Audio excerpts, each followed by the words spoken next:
When you play for England, I was never really going to be as accepted as my striker counterpart, whose name was Ellen White. Racism's not an opinion. Right. Racism is an ideology that's fundamentally at odds with our democratic values. You know, if you're not upsetting people, you're not saying anything. You know that. I do. You know that well.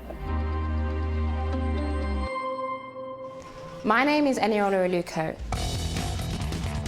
I'm the sporting director of Aston Villa Women Football Club. I used to be a striker. She's worked the room well, the shot's on, brilliant goal! And I'm also a media commentator and a lawyer.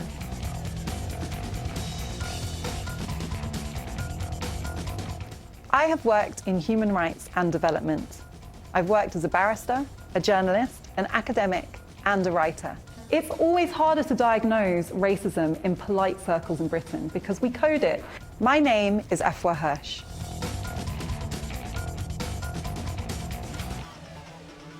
I grew up in London, but my mother's family is originally from Ghana. I was born in Nigeria but came to the UK as a baby and grew up in Birmingham. I've read Eniola's memoir about her passion for football since she was a young girl.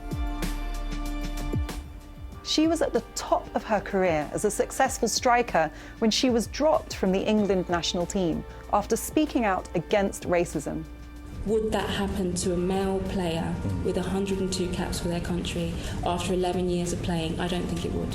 It takes a lot of courage and determination to do that. I know that Afua has struggled with her dual identity because she's of mixed heritage. I spent my whole life wondering, is this really my country? She's even moved to Africa twice to connect with her culture. She's also written an amazing book about it. So I'm curious to compare our personal experiences and our sense of belonging. It's such an interesting moment. Africa is a part of both Eniola and me. But we are also British and black women. So we have more than a few things in common. But we're actually quite different.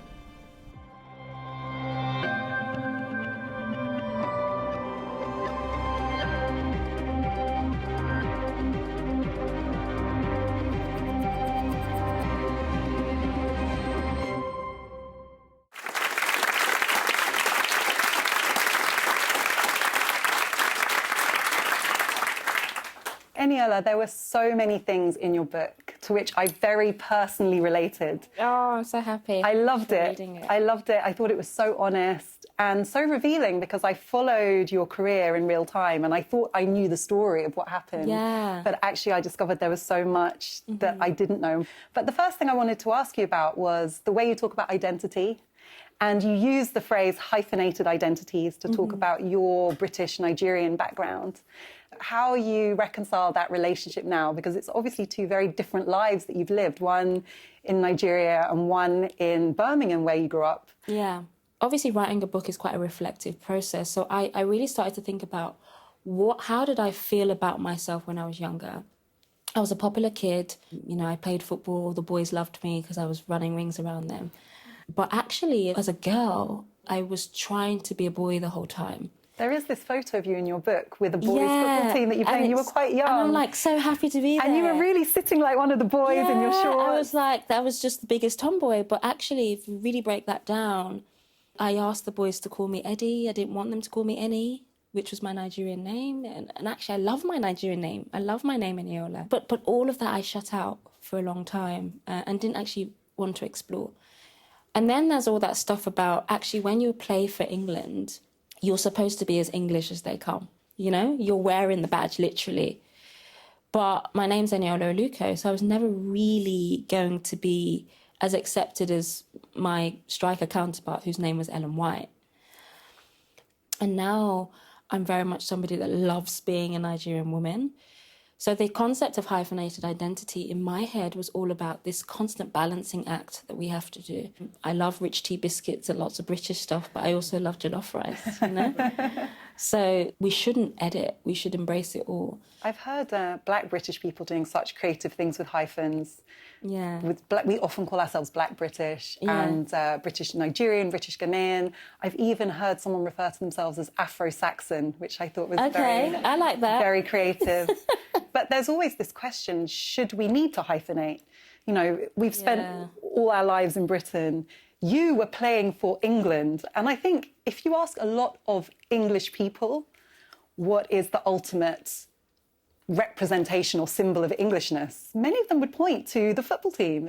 I mean, certainly for me growing up, that was an image of Englishness. And for me at the time, when the England team was very white and England fans were very white, it was one of those things that made me feel excluded from the idea that I could be English. And I think it's no coincidence we often call ourselves British or Black British. It's still very rare to hear a person of colour describing themselves as English. Yeah. Did you feel that this team that has often represented quite a white idea of Englishness was no longer going to be so homogenous because you were in it and other black players were in it? When you're playing football, you know, that's the beauty of football. It's kind of, if you're talented, you're in. And you don't have to think about identity until you get a bit older and you realise if you're playing badly, that's when media starts saying, oh, Nigerian born. And you become the other. So when you do well, you're British. Yeah, when you do well, you're Nigerian. They love. When you're not doing so well, you kind of... And that's the kind of dark side of sport. And it's not just exclusive to me, it's men too. You know, Mesut Ozil for Arsenal's famously spoken about it, you know. And he said, when I'm winning World Cups, I'm German. When we lose and we do very badly, I'm Turkish. Reading your book, I felt as if you really went on a journey where you started questioning things along the way, but you were always very reserved in judgment and give people the benefit of the doubt in the way you describe things. I think that speaks to my desperation, in a way, to just be accepted. I think as footballers, you just want to play football. And that becomes a culture of just play football. You know, and so I used to dumb down my intelligence a lot. And the questions that pop up, I'd be like, just don't ask her. Just put the ball in the back of the net. You know, and it dates back to, you know, what I was saying earlier about just wanting to be one of the boys. But you speak about it in your book. You know, at one point you wanted people to call you Caroline. Yeah, you know, you get it. Like, my middle name is Caroline, and I remember very clearly when I was 6 and I changed schools. In my 6-year-old mind, I said to my parents, this is a chance for a new start. I am no longer Afua. We're going to start again. We're going to keep this simple. I'm Caroline. Yeah. I was literally trying to rebrand myself. but why was that?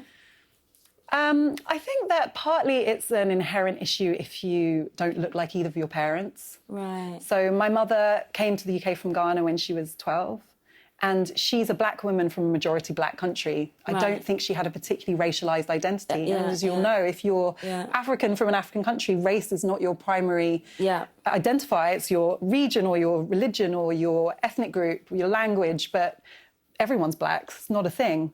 And my father is white, but I think as a small child, you notice that you don't look like either of your parents. And that's not necessarily a bad thing, but it is just a thing. And then in my case, it was compounded by the fact that there weren't any other people around me who looked like me. And my mother tells a story that apparently when my sister was born, she's 5 years younger than me, the first thing I said when I saw her was like, oh, she looks like me. Of course. And that was the first time my parents realised that I wasn't expecting to ever see someone who looked like me because I thought that no one else did look like me, because that was the environment I grew up in. My father also has this immigration story. His father was a Jewish child refugee from Germany. But within a generation, he'd assimilated into Britishness. You know, he married an English lady, my grandmother. I don't think anyone ever asked my father or his siblings growing up, about, his immigration status or what the impact of their immigration had been on Britain or where he was really from. But my mother, it's because of my mother's heritage that people ask those very questions about me. It's that visible blackness that makes people assume you're not really British, you must have another story. Right. And my logic was, well, if it's because of my mother that people treat me differently, then if I go to my mother's country, then I'll solve all my problems. I'll just go to Ghana and be Ghanaian and I'll live happily ever after. And so it's a little bit of a shock to the system. Well, the first thing that happened when I went and I thought I was going to suddenly fit in is that Ghanaians called me Obrini, which means white person. Yeah. In Nigerian, it's Oyibo. Oyibo, I've been called that too in Nigeria.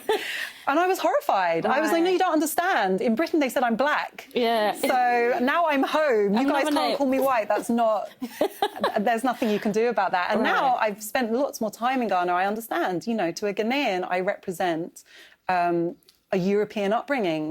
It's not even so much about my mixed race heritage, it's more about my social conditioning, and I have to acknowledge that.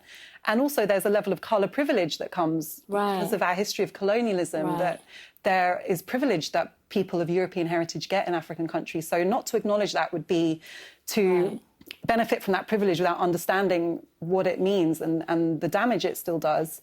But the other thing... It's funny you say that, because in school I used to, I went to a predominantly white school, and the girls that picked on me were actually black, Caribbean. And they used to say, African Butu, and they used to take the mick out of my big lips and pull my hair. And one of them was mixed race, very pretty girl. I used to think, sometimes I used to think life would be so much easier if I was mixed. I don't want to be that, and I don't want to be that. I just want to be in the middle, And so there is that. There is that sense of, colorism, and we have it in other races too. There's big emphasis on the colour, the actual colour, and then the shades and where that ranks. And I think there is still often a tendency to, if there's an advertising campaign, use a mixed race model, someone of dual heritage with lighter skin and curly hair. Yeah. And it is almost the acceptable face of blackness. But the first time I went to Ghana, just coming back to that story, the other thing that happened to me was that I said to my mother, everyone's black. Oh, really? And I remember exactly what I meant, because the immigration officials obviously were black. There's a framed photo of the president on the wall. He was black. The police were black. The army officers were black. The pilots were black. And my mother also said that was the first time she'd realised that I did not live in a world where black people wore suits, were in power, right, were at the top and the bottom. And I didn't know I was missing that until I saw it. You don't even realise how much you internalise the idea of what power looks like. It's still unusual to see somebody who is black in a position of real power. I mean, we've never had a black prime minister. We've never had a black judge in the Supreme Court. There's only one black person in the FTSE 100 as a CEO.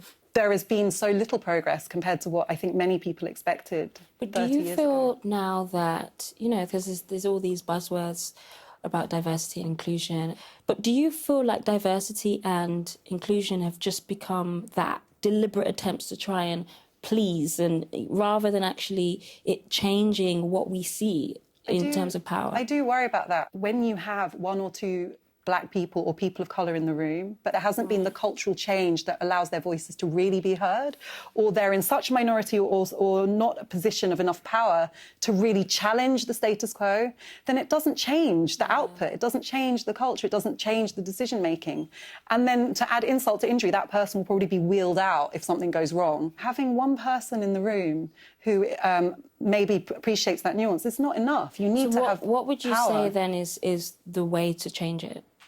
I think that we need to be more radical in our approach. And often I've seen this generation who are absolutely no nonsense, I have to say, and a lot more unapologetic in their approach, just taking a different route, starting up their own organisations and their own movements, and really creating that critical mass. This generation, they hold international press conferences. They don't. It's not a joke. Right. And they are, they've taken advantage of social media and global networks to organise, to mobilise, and really create campaigns that make change. And I, for one, am so impressed by that and energised by it. Yeah, I think it's time for Q&A. Yeah. Let's find out what you guys think.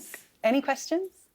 So my question relates to the Windrush scandal and to the Caribbean people that have been deported and denied citizenship despite having lived in Britain all of their lives.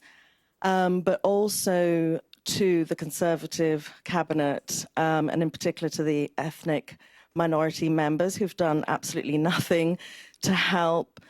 So I just wanted to know, is there a case for arguing that racism and systemic disadvantage can't be dismantled without first addressing issues of class? I agree. I think class is a separate conversation from race. I've been in a situation where I've been the first to do it, and that is pressure in itself. But then you get the expectation of, well, what about us? It's like, well, give me a chance to actually, figure out how I'm going to change this first. So it's not easy, but the agenda should always be to think about, how you can open the door for others that look like you. I don't think the Windrush thing could have happened to people who are not both black and working class. There are middle-class people who could have been affected, but they had the ability to hire lawyers or get professional advice to prevent them from being deported. And this really systematically targeted people who were excluded from those systems of power because of race and class. But I think that the last Conservative government was particularly hostile, as we've seen. I mean, to me, there is nothing more profound than rounding up and deporting British people. If you'd have told me that would have happened 10 years ago, I don't think I would have believed it. It's dystopian. But I also think that black people, we need to vote. We need to vote. If we all voted, it would be a lot harder for politicians to get away with this kind of behaviour because we don't hold them to account. We're an expendable community to them. We also have to take responsibility as well. I have a wide range of friends and, you know, when you ask them, oh, why did you vote a certain way? Or because Stormzy said F Boris. Like, that's not enough for you to, like, educate yourself, understand, how is this going to affect me if I vote this way? You know, because there's also pressure to vote how your parents voted, how your grandparents voted. No. So I also think that there's a lot of conditioning in ethnic minority communities where it's like, we have to think this way, we all have to vote this way.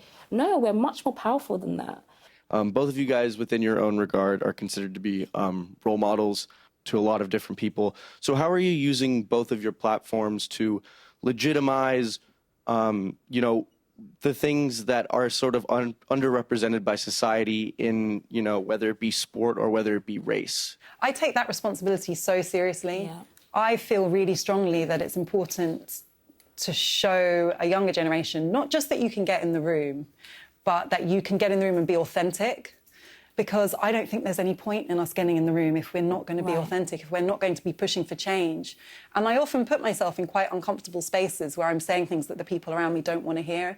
And the reason I'm doing that is for my younger self, or it's for younger people looking at me, because I know that we don't get change by doing the same things. We have to be honest, and we have to be honest even when everything is conspired to silence us. But I also think we need to be strategic. We have to think, what is power? Who actually is in power? What are the avenues of control and authority and influence? And how can we start to shape our own destiny? But it is a big responsibility, and you feel so visible as well because there are fewer of us, and the higher you go, there are fewer of us. And people do look at you. And I remember the people I looked up to when I was young, the huge influence they had on me, and there were so few people to look up to, which meant they meant all the more to me. Yeah. People One of the things I really admire about Afua is what you just said, the uncomfortable spaces that you put yourself in. Throughout my career, I've had the opportunity to be the first a lot, and I could have been like, no, like I'll just stay in my lane, you know, kick footballs and kick goals like I do, stay in my comfort zone. But nothing really changes. You don't inspire people if you do that. You might do, but not really. So I've been really inspired by the opportunity to be the first, because I think it's only then that you can really open the door. And I take it very seriously. You know, when I am the first, I'm like, I have to be the most prepared person here. And as a woman, the reality is you probably have to work doubly as hard, because if you make a mistake, the margin for error is very, very, particularly in football, where you're competing with men, where it's like, why didn't I get that, you know, that opportunity? Annie, you say that, you know, I go into uncomfortable spaces, but one of the things I took most from your book, which really touched me, was this story where Annie's playing football and she's the only girl and she's winning. She's, as you always seem to do, just scoring goal after goal after goal. And the dads, the supporters, the dads of the boys on your own team for whom you were winning started being hostile and saying, why is she here? Get her off. Because they felt so threatened that you're beating their sons.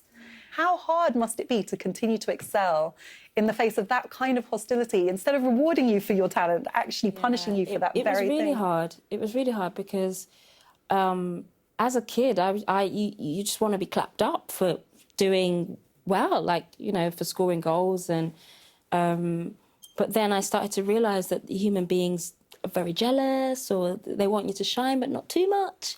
Don't shine as much as my son. And to be honest, I went back home and I was like, I don't want to play football anymore. It's too stressful.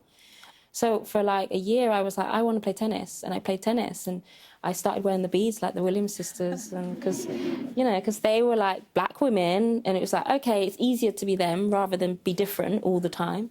So it was hard because I didn't understand it. I didn't get it. I was like, what did I do wrong? I'm a good footballer, aren't I? But, that's, I think now I look back on that, success comes with opposition. If you're not upsetting people, you're not saying anything. You know that. I do. You know that well. Like the other day I went on a show, it's a football show called The Debate, and I made a mistake, and there was so many people on social media like, oh my God, she doesn't know what she's talking about. She's just said Man United rather than Man City. And no matter how well you do, there will always be people that are like, she doesn't deserve to be there. She made a mistake. Just waiting to pounce. But they wouldn't be talking about you if you weren't there. That's the way I kind of try and look at it. That is true. Now, a lot of international charities have come under a lot of criticism for how they represent Africans in their fundraising campaigns.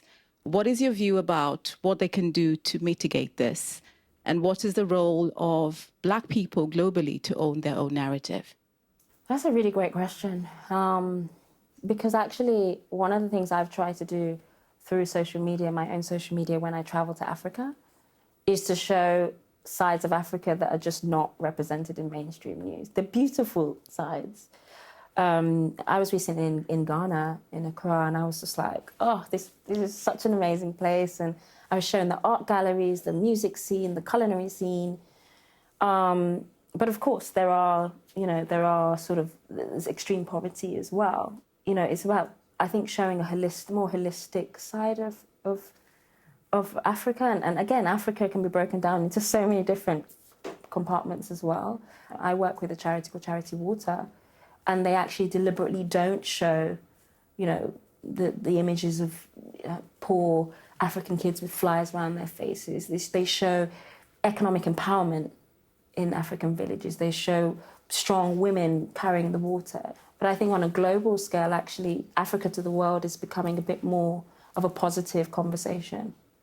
I think there's poverty everywhere, and I don't think we should ever try and sanitize it. There's poverty anywhere. It's not our job to try and romanticize it or hide it. We should be very honest about the problems of poverty we face. My issue with the narrative around British charity has a few different elements. On the one hand, I think there's a context that is almost never present. So, for example, Britain draws out in untaxed profits multiple times as much every year as it gives through international aid and charity. Wow. So we talk about this continent as a place of need and suffering, and we don't talk about the extent to which it still makes British people rich every day.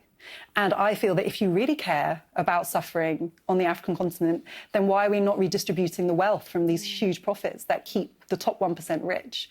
And that is something that I feel responsible charity should be addressing poverty while also putting it in its proper context. And that context has a history. Right. The history is empire, where we portrayed Africans as savage, as dehumanized. And so when I see charities depicting African children without the same dignity as they depict British children, I immediately see the weight of that history, as children everywhere deserve their dignity to be protected.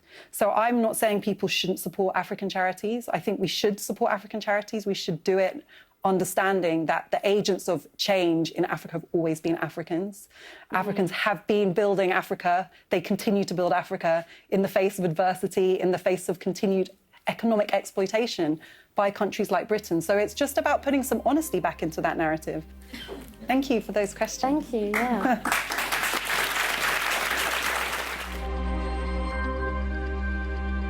And if you raise facts, right, historically agreed facts about the empire, people become hysterical. They say, you hate Britain. If you don't like it here, leave. One of my frustrations right now with football is that I feel like we're talking too much about race and nothing's actually happening.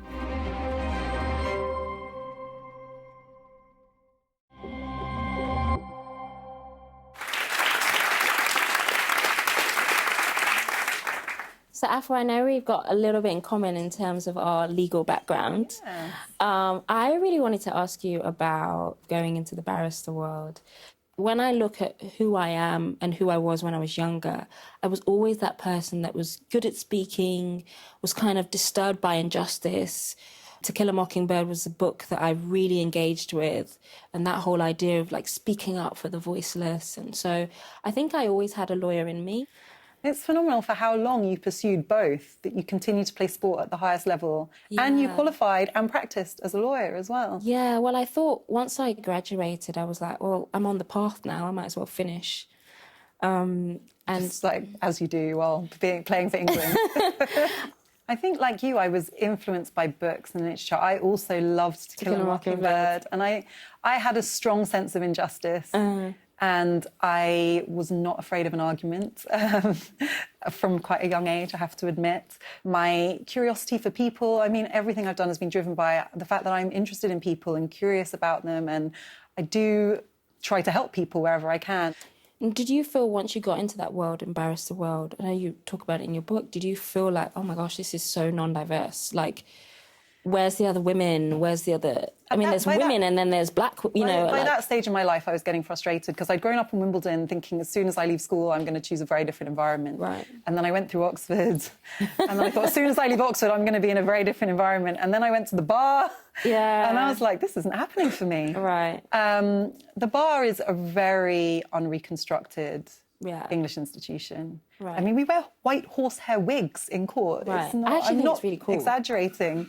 Yeah, you know, I actually liked... I get that I liked the wig. Do you know why? Because when I wasn't wearing it, my clients mistook me for a co-defendant. I mean, people thought... Oh my God. And so did other lawyers. Or they thought I was worse, because at least if I'm a defendant, I'm doing something. Worse, they thought I was the girlfriend of a defendant. Oh, Jesus, I was like, at least if I'm going to be a criminal, make me an active one. But that was frustrating. When I put on the wig, everybody knew who I was. If you're young and black and female, that can be helpful. You need props.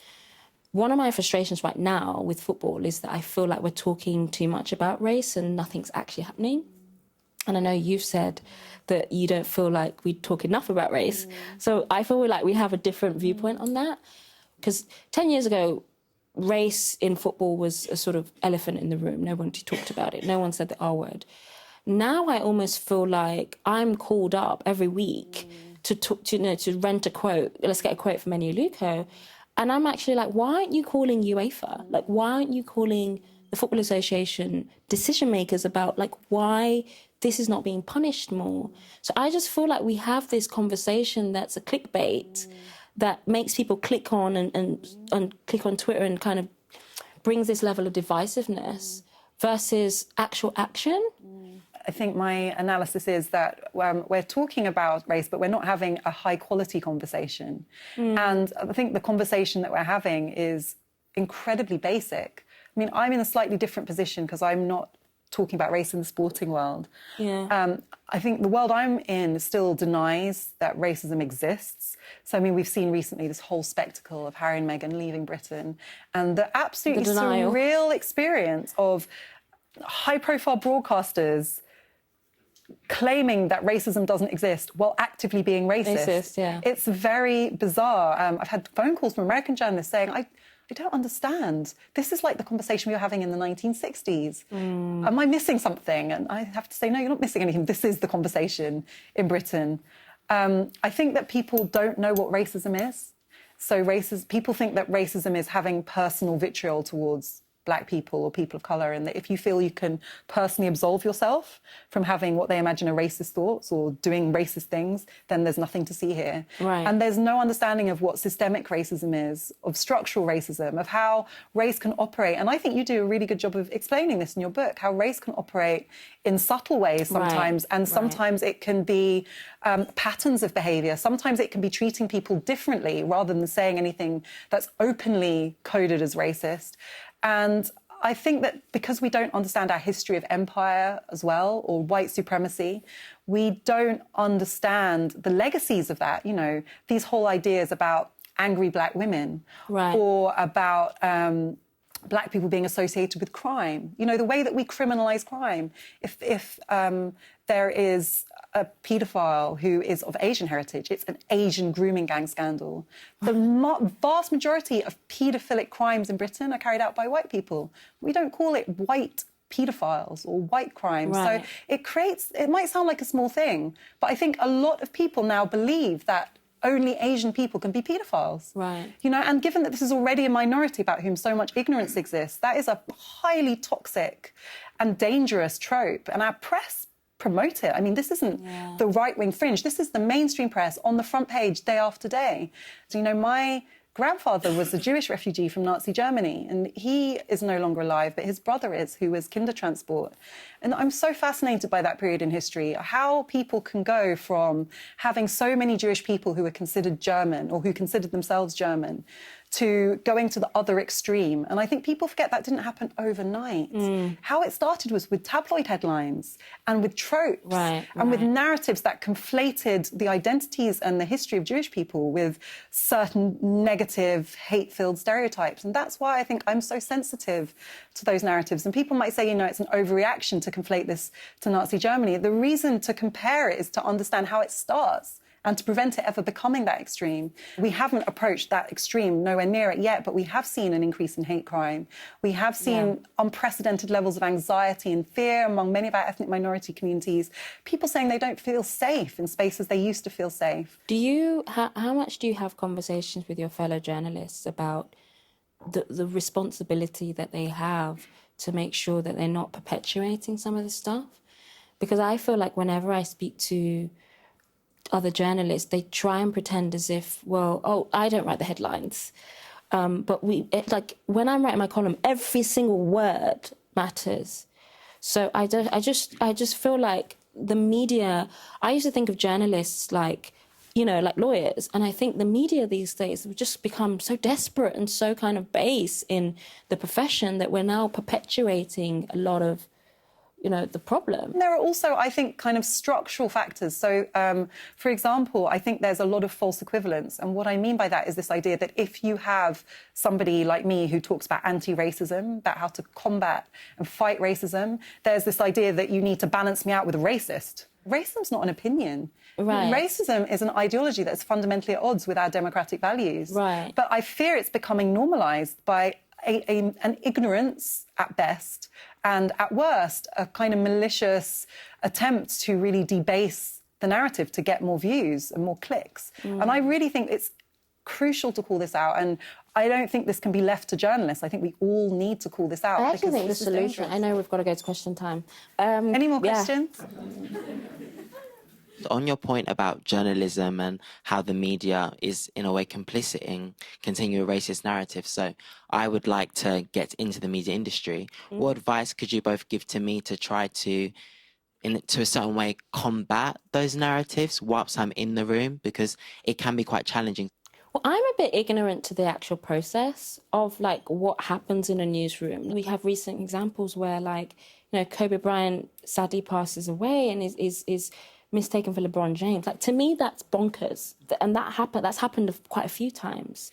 I think having a more diverse newsroom will help that. But then I don't know whether actually, practically speaking, you would have a say in changing what you know is a racist headline. I think there is no substitute for diversity. So on that basis, I think it's so important that young journalists from all backgrounds go into journalism if it's what they want to do. But you need to be prepared for the fact that it's not a straight path. And what I did, which worked really well for me, was actually to do something else first, to build up my knowledge, my expertise, my credibility, so that when I went in, A, I had the confidence to speak and challenge, and B, I had to be listened to because I was someone who had the credentials that made me difficult to ignore. In a way, I'm kind of losing interest in asking media organisations to take us seriously, to pay us equally, to listen to us.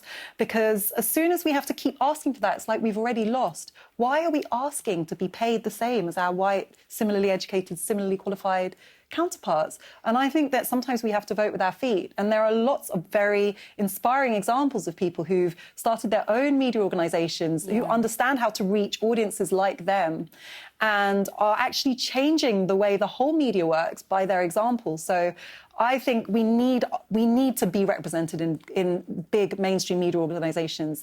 There's no substitute for that, but it's not the only way. Right. A lot of the times, the frustration with the system pushes you to do an amazing thing that you would never have done if you were in the sort of majority. So sometimes it's about saying, right, okay, well, I can't get in that way, I'm going to get in this way and do it myself.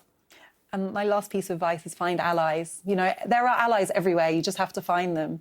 And don't assume that all black people are your allies. Also, don't assume all white people are not your allies. There are allies, and you've got to find them, work with them, and create those networks. And I found that incredibly powerful in my career. I've had white men who've been huge allies. I've had black women who've supported me. I've had people from all different backgrounds who I've worked with to, I think, find your allies, know who they are, work with them for change. But both of you have roots in former British colonies. Can you talk about your experience of learning about colonialism and that compared with what you learnt at school, and the impact you think the lack of colonial education in this country has on how Brits see race and their own identity as well? My colonial education was non-existent. I'm actually still learning now. It's non-existent. Afua's book actually helped quite a lot. I look back at my secondary school education and I learned more about Martin Luther King, Rosa Parks, African-American Civil War history than I did about colonialism. Why? Because we don't want to touch on the bad things that we did in Britain. It's easier to talk about that, you know? So that disappoints me, but I guess it's never too late to learn. And I think now with Brexit and the kind of those feelings and sentiments, there's a lot more focus on Britain now, but also like, where is it all coming from? Where is this sort of nationalist sentiment coming from? So I think now people are delving more into those questions. And I think there's a pushback a little bit from Africa. You know, if you speak to people in business in Africa, it's almost like we don't want the kind of handouts anymore. We're going to do it ourselves. And I think that comes from a post-colonialism mentality that's shifting. So, I didn't have a colonial education. My school education in history, which I loved, I've always loved history, went from Henry VIII to the Second World War. I'm not exaggerating. And when you actually analyse what was left out, it just happens to be the entire period of empire building. Right. And unfortunately, I have a daughter who's 8, turning 9, and very little has changed. They're actually being educated to believe something that's not true, which is that Britain existed in isolation. And I think that's incredibly dangerous. I think that ignorance about the British Empire, which is by far the most important period in British history in the last 1,000 years, you cannot understand our position in the world, the reason we're a multicultural society, our relationship with Europe. You cannot understand our industry, you can't understand our regions, none of it. There is not a family in Britain, I believe, that has not been touched by empire, either because someone in that family worked for the empire. The empire was a huge source of employment and social mobility for working class white boys, historically. So many people who couldn't find opportunity in England, Scotland, Northern Ireland, Wales went to the empire where they were able to move up in society. It's a complicated history, and I think it's also important to say that there was not really one empire. There were multiple empires. You know, Britain in West Africa was very different from the Raj in India to the Caribbean to Hong Kong or Southeast Asia. And I think we know almost nothing about this. It's completely invisible. And not only has it been erased from the school curriculum, but there's no national museum of empire in Britain. Well, I was going to touch on that because I think it is a very deliberate omission.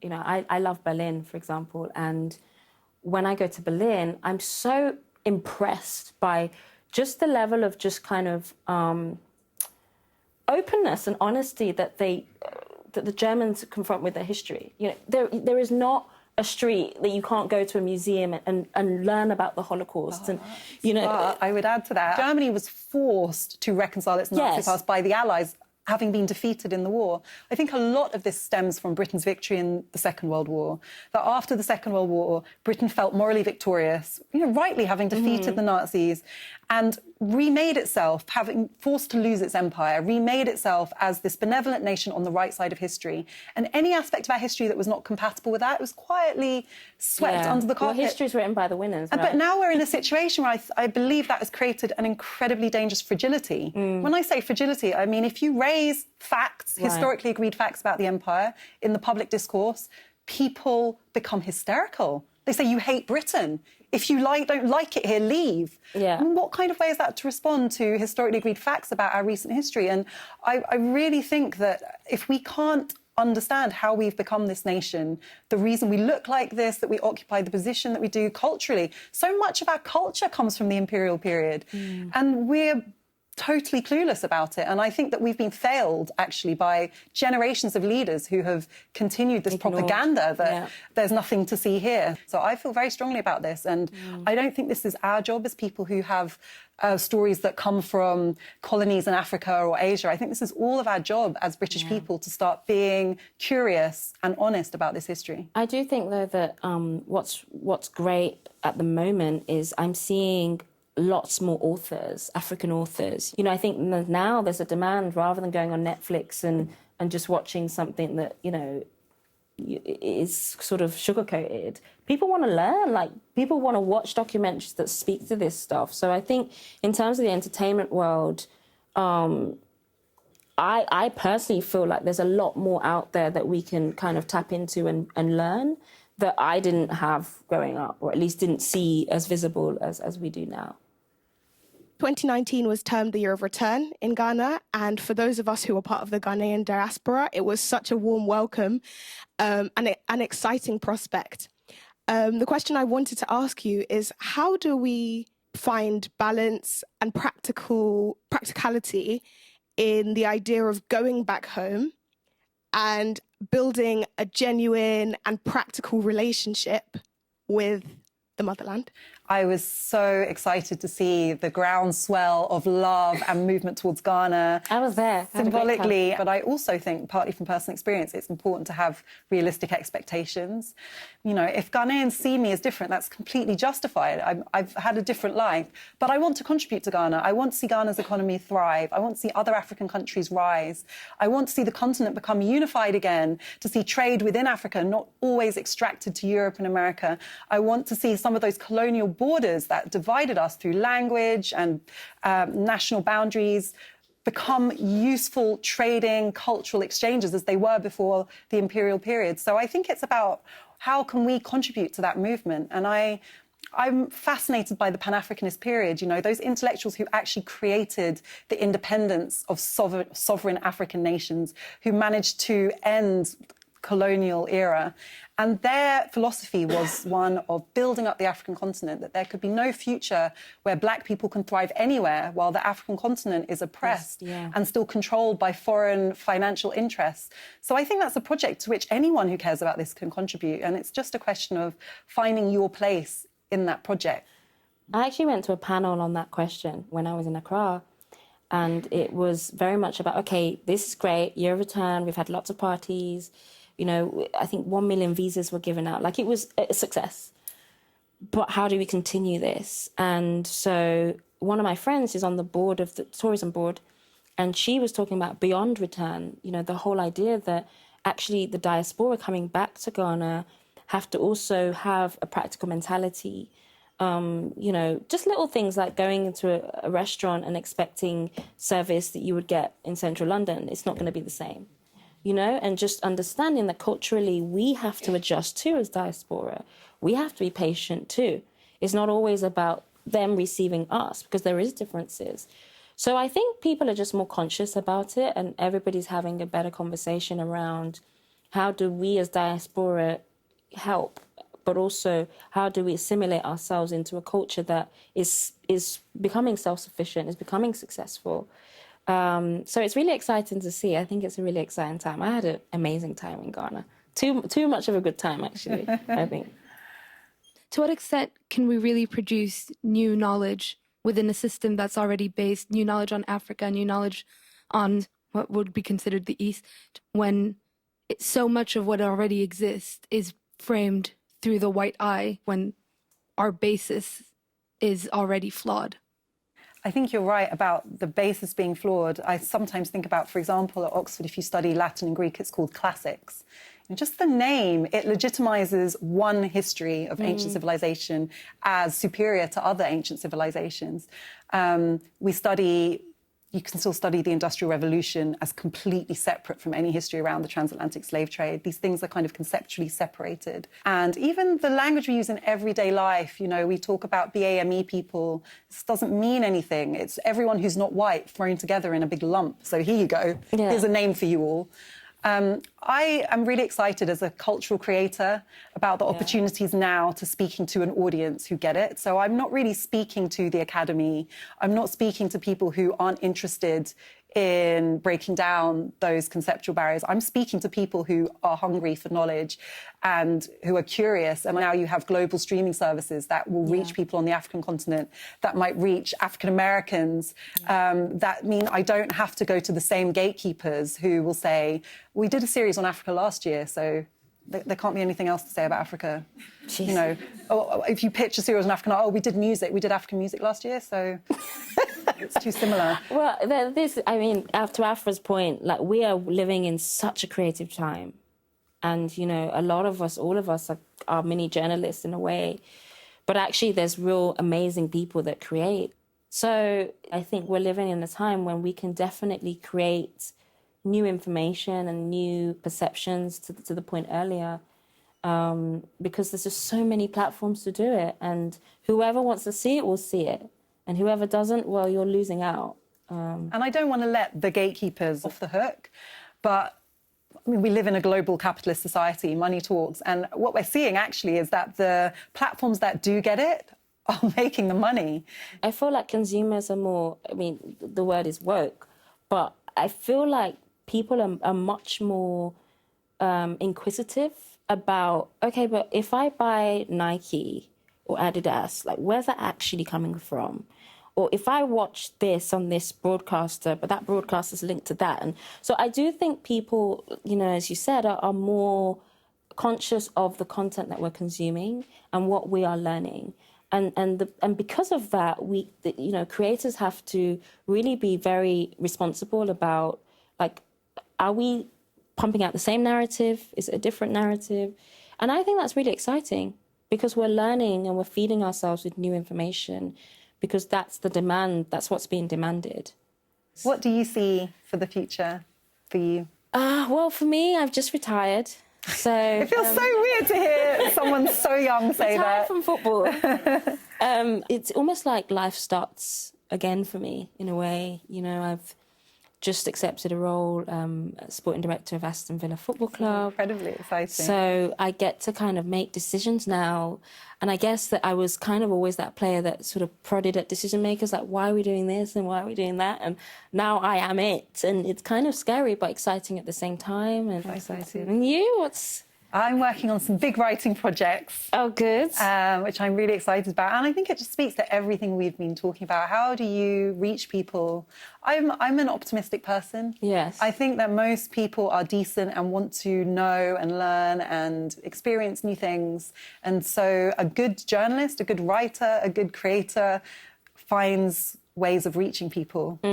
And that's a big challenge that I'm excited to take up. So I'll be looking out for it, and everyone look out for it too. Thank you so much. Thank you, Eniola.